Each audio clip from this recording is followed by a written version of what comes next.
I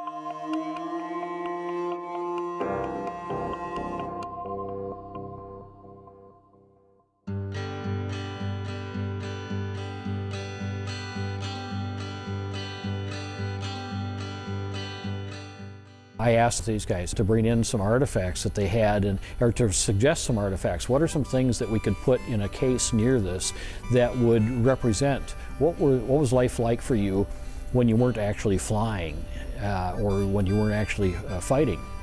And things like Bommy Bob beer and a bottle of that, and we're looking for that to do that, or a Zippo lighter, or a tape recorder that they got messages from home.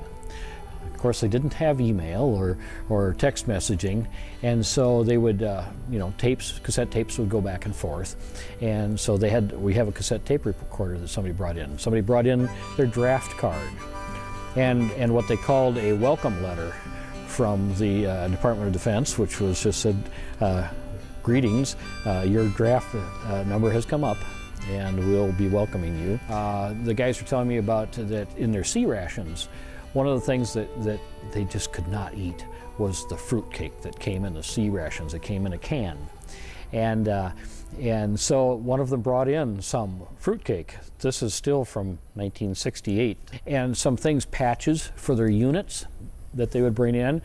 It's the insignia of the helicopter squadron I was in, which was Helicopter Combat Support Squadron 7. And this is our main thing that we wore on our jackets.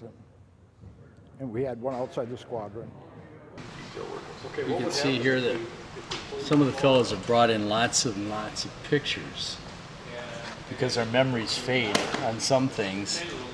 What we're doing is checking it to the pictures that calendars or people have brought in, and everybody's in agreement. You can't get any more real than that. And so it's kind of fun to hear little stories like that about kind of common life in Vietnam that are just neat to hear.